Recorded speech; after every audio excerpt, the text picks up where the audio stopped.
There was a little thing up there that said actual recording is higher quality.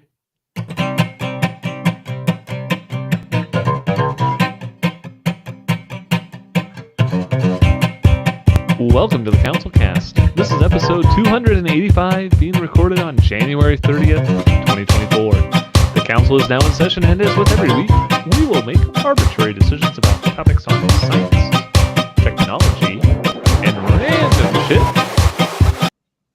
Random shit?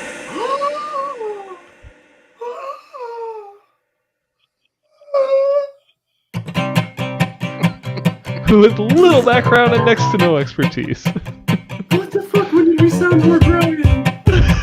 All the CouncilCast decisions are final and have no bearing on anything whatsoever.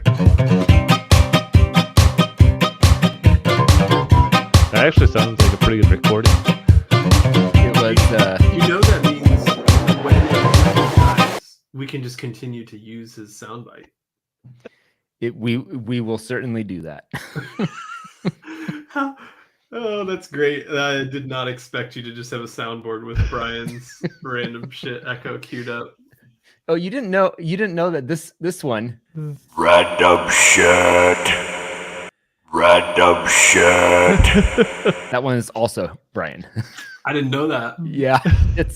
It's I was just like, I'm gonna go back to one of the episodes and grab a couple of random shits.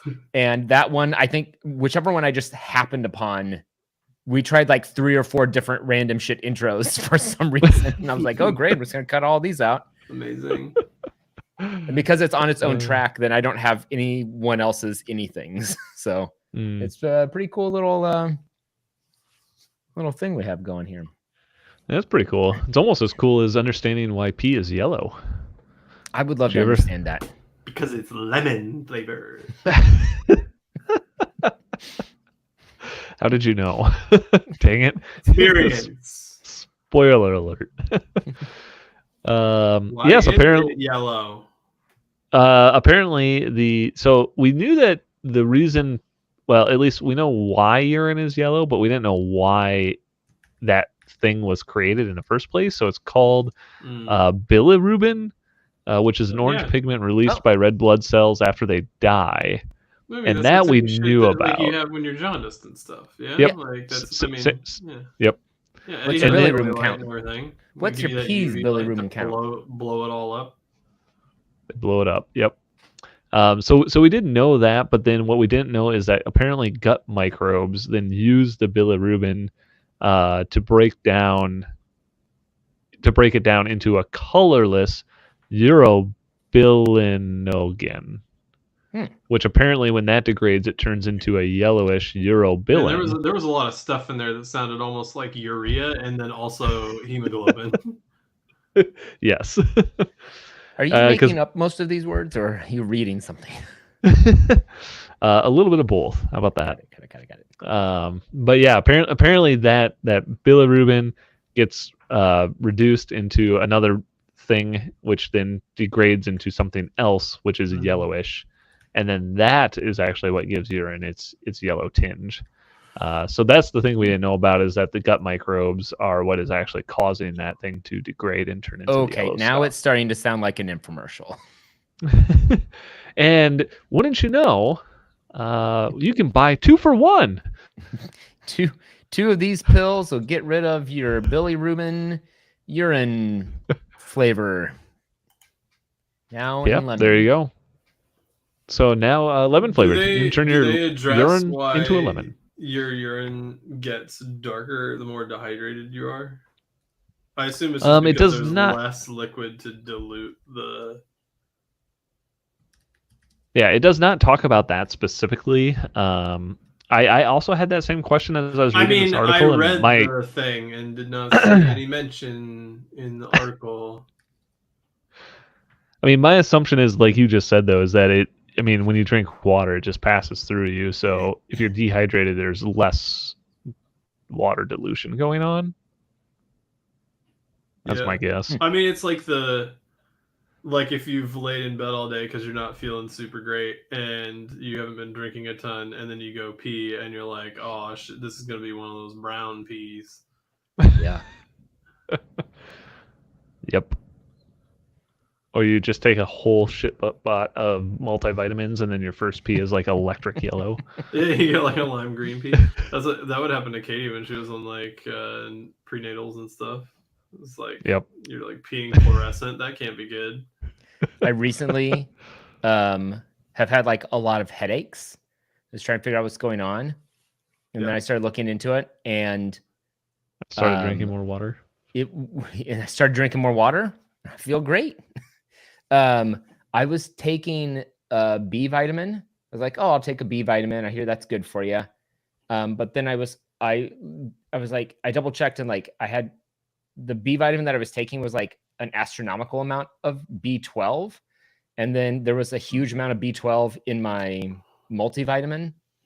And then I was like, oh wait, they put it in cereal. They put it in. Is one of the side effects of vitamin B12 headaches? Yeah, it is. Yeah, I was like, oh well. I stopped taking the pill and like immediately headaches were gone. I was like, oh, all right, well, good job. Apparently, I was giving myself, I was poisoning myself with B12 vitamins. That's amazing. Yeah. Well, you know, too bad you just didn't pee them out and it turned your, I don't know, pee blue or something like that. But I know. My Billy Rubin was jaundiced and tired and headachy. That sounds good. You know, I give it a thumbs up for what happens if you have one of those dehydrated peas after an asparagus lunch? Then it tastes like then it smells like you've double cooked the asparagus is what you've done. Well, what if you also drank like 3 cups of coffee during that lunch? That when I started drinking heavy amounts of espresso in drinks, I knew asparagus could make your urine smell. I didn't know coffee would also come out. Oh yeah. Absolutely does. Like it's like after I've had like a quad shot latte, like later in the day, it's like, oh, I just peed out something that I could drink again, probably. Like it smells like coffee. That. Yeah, it's insane. I was not quadruple filtered. It's still kind of warm, and yeah, there you go. It's like it sat on the counter for a while. Why not? Do we have any questions from our loyal viewer? Let's see. No. That's fine. Nothing. Nothing, but something that isn't nothing is the amount of force that it takes to separate a proton. If you had to make a guess, how strong would you have to be to pull apart a proton? To pull apart a proton into its constituent, like quarks. Yes. Quarks. Yeah, I didn't know if it was quarks. How strong would you have to be? Gluons or any of that shit. Yep. You'd have to be one tough SOB. Less than I think. It's either it's not going to be as much as I think. It's either a lot more or a lot less. A non-zero number. I feel like I was thinking how there was a non-zero chance I was going to be able to work a non-zero comment into this. I don't know, for some reason this just feels like he's asking, so it's probably less than I think it is kind of deal. Forces get weird at that level. They do. Yep. Because it's like a lot for the size of the thing, but it's not a lot of overall force.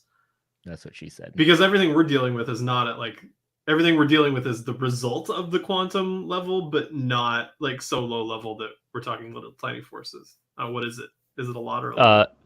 I don't know. I'd say it's kind of in the middle. So you're kind of overshooting, maybe undershooting a little bit. I did not expect it to be right in the middle of that. It's about 4 tons of force. So 4 tons of force can separate a proton into its constituent parts. Yeah. Yep. And they've done this. Yep, and they have done this. So apparently this is, so to be very specific, I guess, it's about a 4-ton force that is what is needed to pull a quark out of a proton and that's basically its shear stress, the shear force. So you've essentially not like a peel apart. The proton apart. Like if you were just sliding them against each other like this, right? Not doing this. You're applying 2 forces in this direction, like yeah, opposing forces. You're either holding something steady and pushing it, or yeah, exactly. Well, I mean, things get weird at that level because, like, if you get into like learning anything about like quantum stuff, it starts to become like this weird thing of probabilities and like wave functions and all that stuff. So it all gets way less clear than just like pushing a box across a desk. True. So but it's yeah, apparently interesting. They're not doing this in like a machine press, presumably. no. Yeah. No, this is actually done in a particle accelerator. Yeah. Okay. They actually, it was also an the particle accident. accelerators can generate way more than 4 tons of equivalent force. Right. You know what yeah. else? You know what? I actually captured what that sounds like.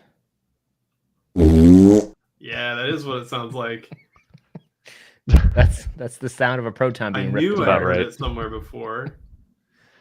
Yeah, no, they did do this inside of a particle accelerator. They apparently did it by accident. They were Nice. trying to actually create a three-dimensional image of scattering of basically electrons when they collide with a hydrogen proton, and they, based on doing that, they actually found out that it takes about this much force to pop out a quark from that Dumb proton. question, and this is especially dumb because I watch way too many fucking physics science videos, but I'm also really bad at this kind of thing, which is why I watch the videos. You specifically notated a hydrogen proton, meaning that the proton came from a hydrogen atom. Yes. Are all protons not created equal? Like I No, would have I thought think they they are. are. It's just this one came It's- from a hydrogen atom. Yeah, and I think it's they probably use hydrogen because it's a lot simpler Okay. of a molecule. Yes, to you didn't use. phrase it that way because protons are different. Weaker. Yeah. Like yeah, like is the proton from a hydrogen atom the same as a proton from like a I don't know, any other atom? Yeah, I think protons, basically a proton is a proton. It's probably easier to target a proton in a hydrogen atom than it is anything else. Is that the largest subatomic particle in the nucleus? Yeah, it would be. So the neutrons are significantly smaller. Yeah. See, that I don't remember any of this shit from school.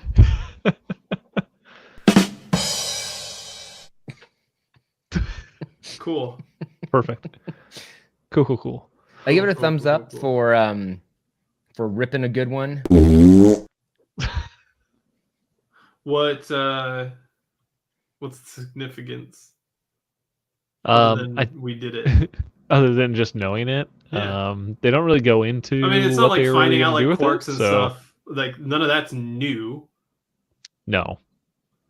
Like we've already been through the whole like these are the constituent parts of like the smallest parts of things that we understood to exist before. So you've got all your gluons and quarks and anti fucking things and I guess it did say that it is apparently a breakthrough in a theory that establishes the relationship between the measurement of deeply virtual Compton scattering to the gravitational form factor. So if you understood that, more power to you. I don't. Thumbs up. This is cool. Next. Well, something that doesn't take something nearly as small is Canon's plans. Canon, being the camera manufacturer, Okay. is planning to disrupt chip making by basically Like coming up with a machine chips? like potato chips, like computer chips, like microchips, by stamping them as opposed to using some sort of etching method on the substrate. It's like how records were made. Like records production, like vinyls. It's probably a stamped. reasonable. Yeah. Like the originals are cut and then a master is made of them and they stamp them. That's probably a reasonable analogy here. I think that's fair. Yeah, Canon apparently has been working on this for a number of years, and the idea being that you basically can More reproducible, less failure. Right, less expensive. The machining itself is less expensive because right now Well, that'd the be cool. get the smallest is. If we can get a different type of foundry up and running, and it's they more, are. a better yield would be awesome because like the thing that's happened with as we go smaller and smaller on the nanometers is the actual yield goes down, and so like these are completely made up numbers, but you might have a huge circular wafer of like 100 chips, and at a 12 nanometer production process, all of them are viable. And at like the 3 nanometer production process we're on now, you get a quarter of it. Like the rest of them just But you fail. also get more of them from that right. same Or wafer, and it's not just straight up fail, right? Like this is how they bin chips too. Like they'll test them and be like, this one can be this SKU, the highest performance model, and then this one has a core that's bad, so we're gonna release it as the dual core instead of the 4-core. Whatever. I don't know. That's pretty cool. Hopefully it results in better yields and stuff. I'm all for that. Like the more chips we can get cranked out at a lower price, the better. So everything is set up like an Acme printing press. Going through the machine, and then they spit them out the other side. It's just getting stamped like out in the desert on a conveyor belt. The Roadrunner comes up. Beep, yeah. Yes, that's pretty much exactly it. The interesting thing is they are starting with a 5 nanometer process and are already working on a 2 nanometer process. So they're definitely picking up at a pretty small stuff. Yeah. Go small. It'll be interesting or go to see home. how that works. Because right? like regardless of how they're stamping things or how those things are produced, my understanding is that once you get down to like, you know, we always just talk about Moore's law and how computing, like you can double every so many years or whatever, but then it started to be a worry that once you get so small, like quantum mechanics starts to take over, and like everything is so small that like electron tunneling becomes a thing, and like the electron will spontaneously be on one side versus the other, so you can't, like, you literally cannot, like, you cannot go any smaller because your electrons cannot function, like, at least with the current materials. And I think that's kind of where it's probably going to end up. Material science thing too. Right. Like, that's a big mic drop. way into the weeds on like what I don't understand is how material science. When we start making all of our chips out of diamonds. I don't think diamond would be a good chip. Diamond material. When you say material, are you referring like to substituting the silicon for something else, or some sort of blend? Yeah, I'm talking, replacing the silicon with something else or some other. I feel like there was. They come up with some slogan like "Diamonds are forever." Oh God. Diamonds are a gamer's best friend. You know. I feel like there was some news recently that somebody was testing a viable alternative to silicon that was a better material. I mean, it depends. I mean, there are like, it depends what you're using it for. Like, I don't know about silicon wafers, for example, but like, you know, most of your charging stuff, you're starting to see a lot of people come out with gallium nitride stuff. Yes, like Anchor has gone hard, and like all of their marketing too is not just like, hey, like this thing is neat. Like all of their marketing is stressing more power out of a smaller package. Yeah. I hadn't done enough research or any to understand like what that was or why it was better. I just read Anchor's marketing that was, you know, this is like 80% more efficient. I'm like, damn, that's way more efficient. Yeah, but I'm not sure if like that material specifically though could be like a silicon wafer replacement because of the way that it just is used. Charging bricks and stuff, right? Yeah. Right. Yep. But that's all for power electronics, not necessarily transistors. I mean, even in an application like that where you are changing the materials and efficiency of the power bricks that power a lot of devices, I mean, you're talking billions of devices, so that math adds up, and like you know, you may like, there's such minuscule power scales for a lot of things, but if you increase that by even a little bit, now multiply that by however many billion devices there are, and I mean, you did save energy. Right. But then you get into like weird interactions of like, but if it requires somebody to go out, like if everybody has to go out and buy new versions of the things they already have, like, are you a net wash like across the entire like system? I mean, I have no idea how people do that costing, because it's like, because to your point, it's like, okay, what if people have to buy new stuff, or I just the next time keep adding new stuff? I bought that version of it. But you know, you could also argue, not only is it more efficient from the power electronic side, and you're not wasting as much energy, but maybe your packaging is smaller, so your plastic usage is less, which means your packaging itself is less, which means brings per unit cost down. Right. Mm-hmm. But yeah, no, I mean, I'll give a thumbs up for giving this thing a try. If they think that they can do this, make chips cheaper, I'm all for that. It sounds great. It's awesome. Sounds like a nice pivot for. Luckily, that's going to create a trickle-down effect, which allows all of our computers to be cheaper too. That's how it works most of the time, Yeah. It's supposed to be. Maybe it'll make it so cheap that YouTube won't have to keep running ads in your YouTube videos anymore. Because apparently, if you use an ad blocker, YouTube is now going to start slowing you down. I do use an ad blocker. Yep. I can't I use say an that ad I've blocker. noticed It's called slowness. paying for Apple Plus, paying for YouTube Premium. I just run an ad blocker and then I don't have to watch them. Yeah. What I like about YouTube Premium is not only does it get rid of the ads, but it also helps support the creators that I like more. You sound like a creator on YouTube. I am one.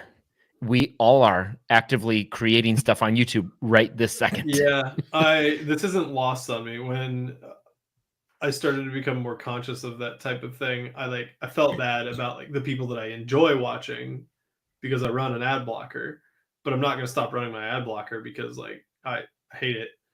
And I didn't want like a paid YouTube subscription because I wanted more targeted. Like I don't want to give money to everyone. I want to give money to the content creators I like, right? Like Which is exactly what YouTube Premium does. Yo, you can, because it's like just like they look at it and they go, oh, you're on a YouTube Premium account and you're watching this creator. They get a bigger piece of money from you than if you were watching and just maybe I'll start paying for YouTube Premium then. Huh. Is it always get rid of the ads? Yeah. Or okay. I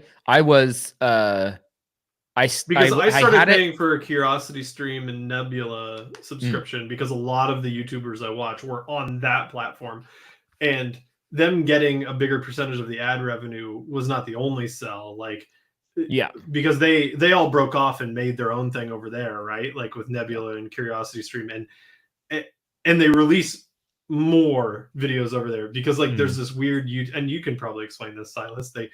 They creators were having problems with getting demonetized for certain reasons that they disagreed with. Like I know they want to be able to make a video about the war in Ukraine and not get demonetized, or like talk about the logistics of like the history behind it and stuff, but they're all getting demonetized. So they're like, well, we're going to release more and better videos on these other platforms. So if you want to see our top tier content, we're not putting it on YouTube anymore. You can come over to this platform.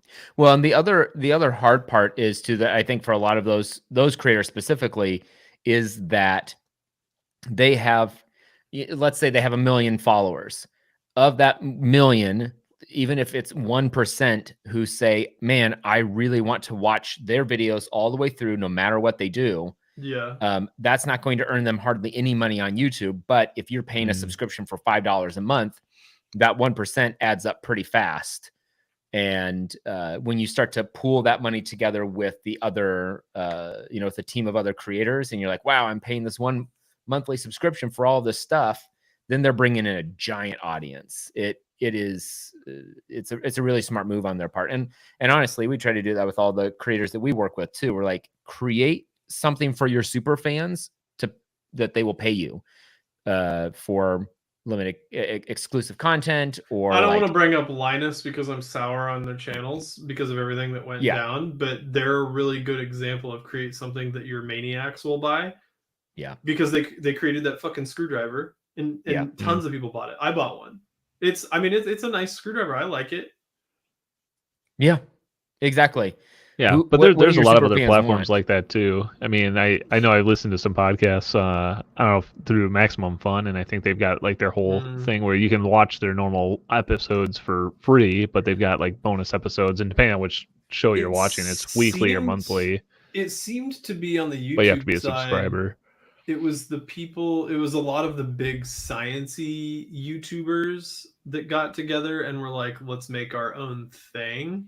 Yeah. But like then with like a smattering of places like Wendover Productions or what's the other one that I can't remember? There's a guy that makes like videos about aircraft.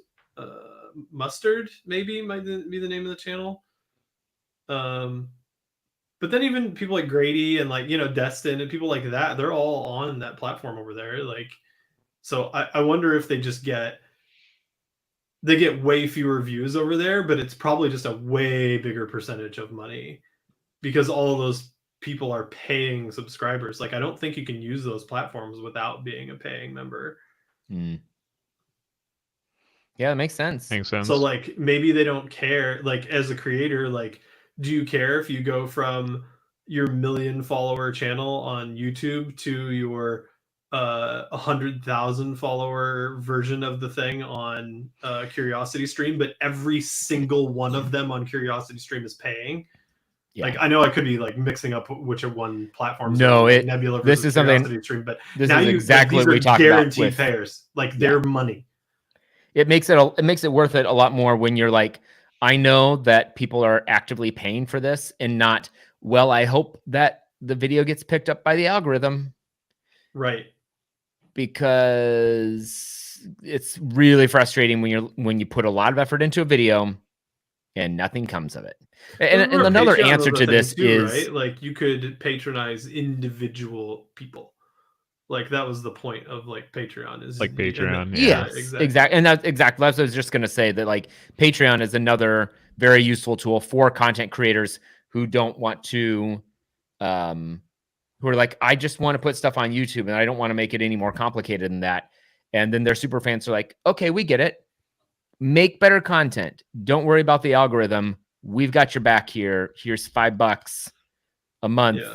Make some cool content. So. I mean, shit, you've probably, even in the YouTube videos, they will plug the other platform. Like they will be like, if you want to see the full version of this video, head over to Curiosity Stream or whatever, because that's where we had to cut content out or risk demonetization.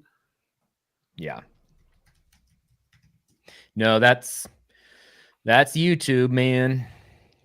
So moral of the story is how much is don't a use YouTube Pro or whatever the hell it was? I just looked it up. It's like $13 a month. Yeah, I was gonna say that's not bad.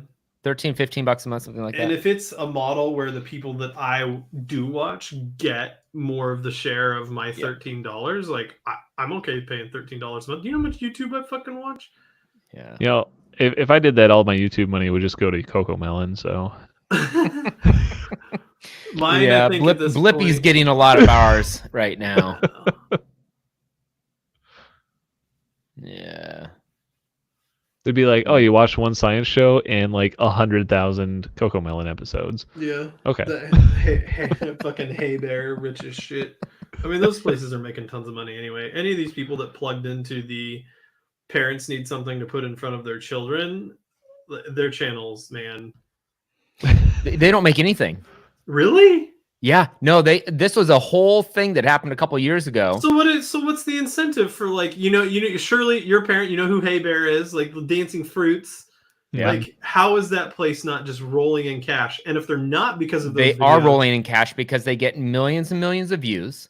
Yes, and then the kids like absurd amount of views. And then Christmas and birthdays and grandparents roll around and are like, oh, wait, I saw the Coco Melon book at Target, so I got that for you. Or here's the doll, or here's the iPad app that you download to play the game on your iPad, whatever. Like I didn't realize those weren't monetized. It's all the other merch. Yeah. It's 100% for those. It is 100% advertising. It's just, hey, here's the advertisement piece.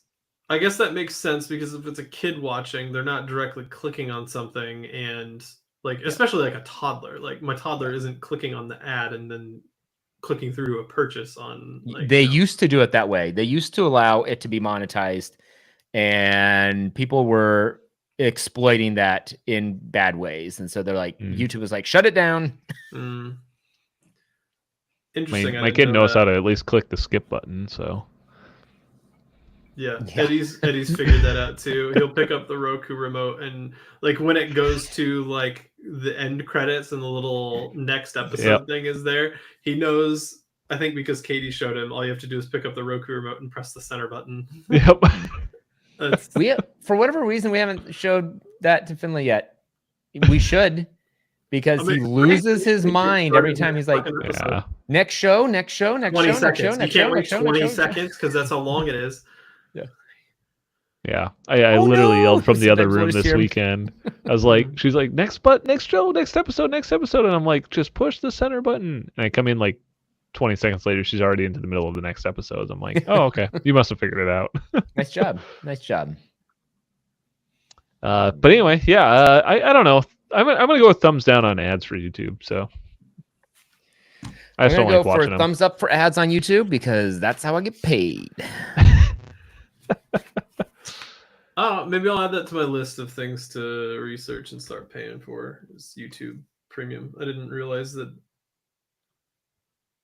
they were targeted on my viewing habits. I feel better about giving them money if I know that money is being more aligned with the actual videos I watch. Yeah, that was a makes big selling sense. point for me too. I was like, oh, cool, it gets rid of the ads. Plus, I mean, the YouTube built their whole model off of the reason YouTube is successful is because they decided to go 50-50 split on all the money that came in through ads. They were giving half of it to the creators. And that's why it's the number one platform for creators to be on. If you ask anyone, they're like, well, yeah, it's nice to grow a TikTok audience, but you don't really make as much money there as you would on YouTube. Is YouTube the biggest payout? Yeah. Oh, really? Mm-hmm.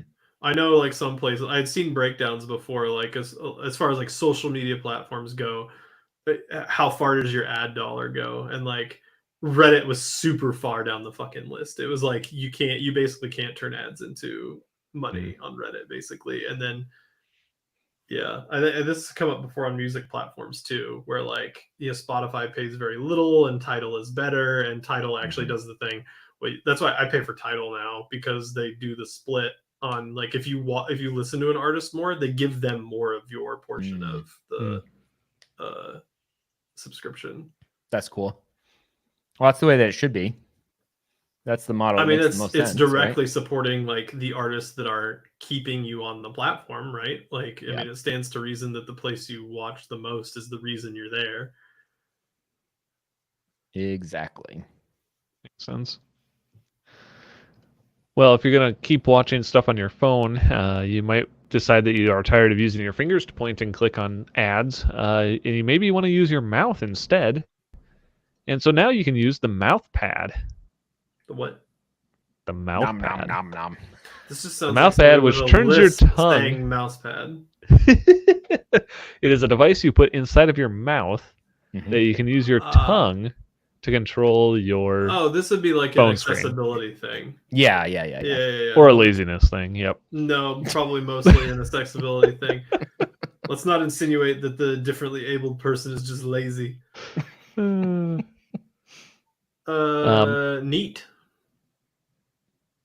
So Yep. this marketed for like quadriplegics and stuff.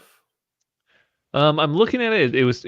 It came out at CES, whatever, a couple weeks ago. Oh, okay. So it's still pretty early on in terms of what they can do, but they What about the controller that you stick in your anus?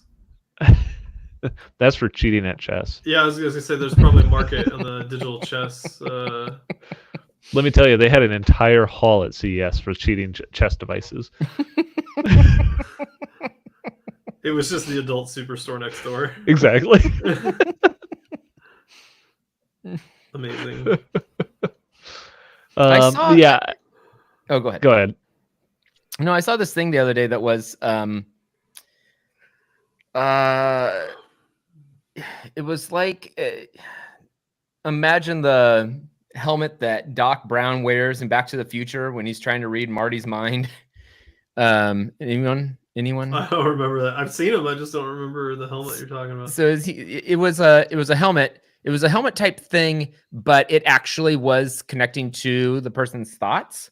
And they had, I don't know if they'd had a stroke or if it was some other something that they'd experienced in their lives where they were no longer able to communicate without the use of a computer. And what they had been using was eye tracking. So it will track my eye, and it would take forever to have a conversation because they were spelling out their words one letter at a time to have conversations with people.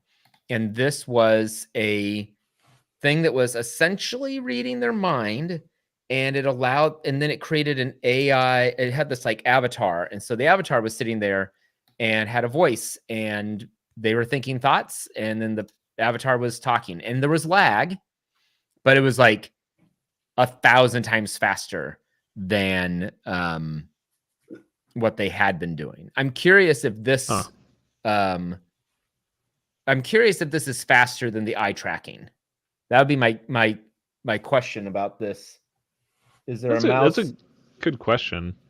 I mean, you're not necessarily. I mean, they so far aren't set it up to run computers. So, I mean, thinking about just how you use your phone, for example, like you usually are only using one or two thumbs. So maybe this would be probably a pretty quick, probably potentially faster way of using it.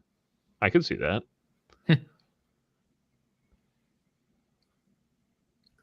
Depends how strong your tongue is, I guess. There you go. I give it a thumbs up. It's a pretty cool thumbs device. Up for sure. Nice job, guys.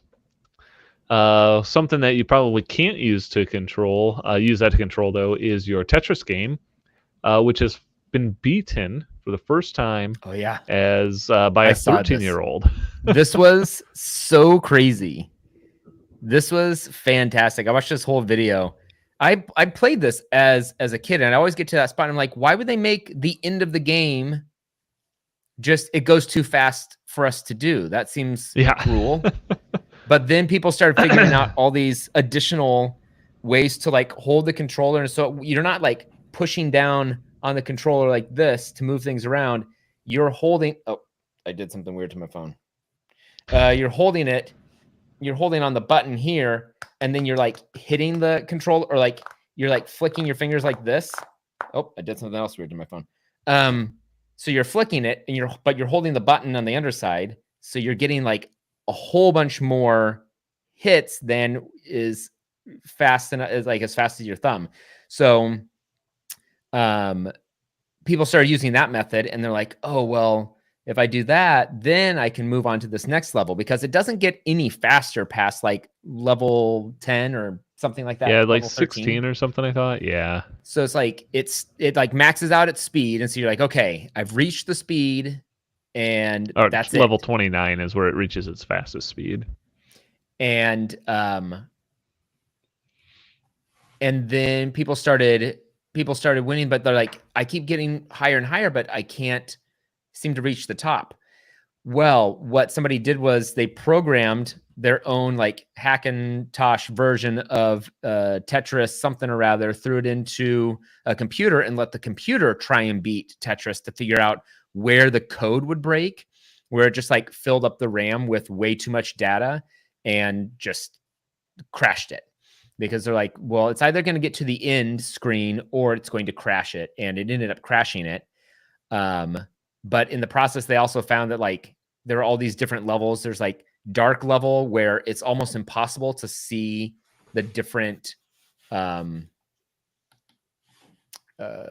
differences between the blocks, since you're like, I don't know what's going on between the two of these. Yeah. It got really, really hard, but he ended up beating it, and he was just like live streaming it one day and beat it, and her was like, what? So yeah, cool it talks story. a little bit. It's kind of crazy because you're talking about these like glitches that are showing up at high levels, because essentially the game was never programmed to ever work. The way I interpret this is that it was never intended to ever work beyond these levels. Like, yeah, the game has them there, but like the memory buffer can't handle it. And so as it says here, is that a byte overflow error causes the game to start reading unintended areas of memory as color palette data.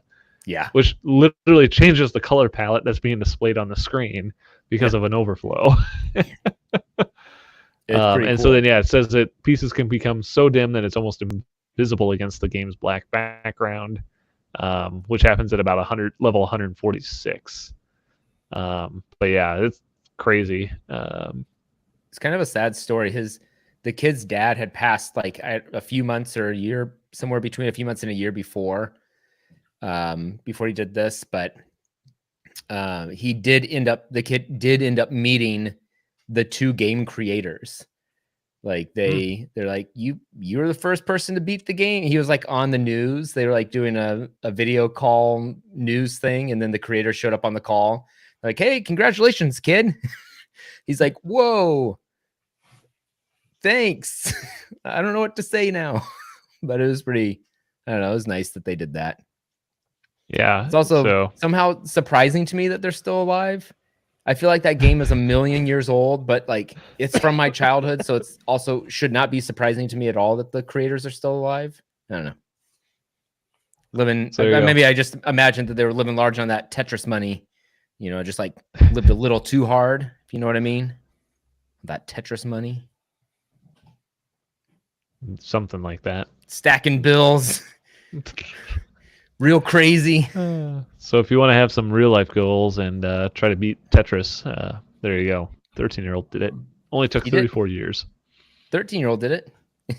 And it only took him 34 years. Perfect. Thumbs up for him. Way to go, thumbs kid. up for him. 2 thumbs up. All right, we're going to move on to our billionaire pitches of the week then. And who wants to start us off? I got a pitch. All right. I want a billionaire to make Tetris 2 with 1,000,000 unbeatable levels. So it takes another 34 years for a 13-year-old to beat it. Okay. That's what I want. Just 1 billion? Even, straight up? Yep. All right. That's perfect. Don't overthink it. Sure, why not? Thumbs up for that.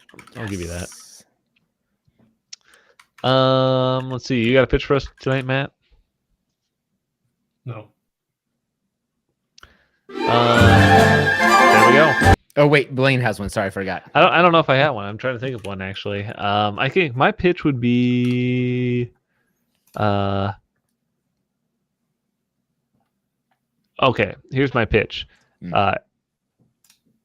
Airplane refueling boats for commercial jets.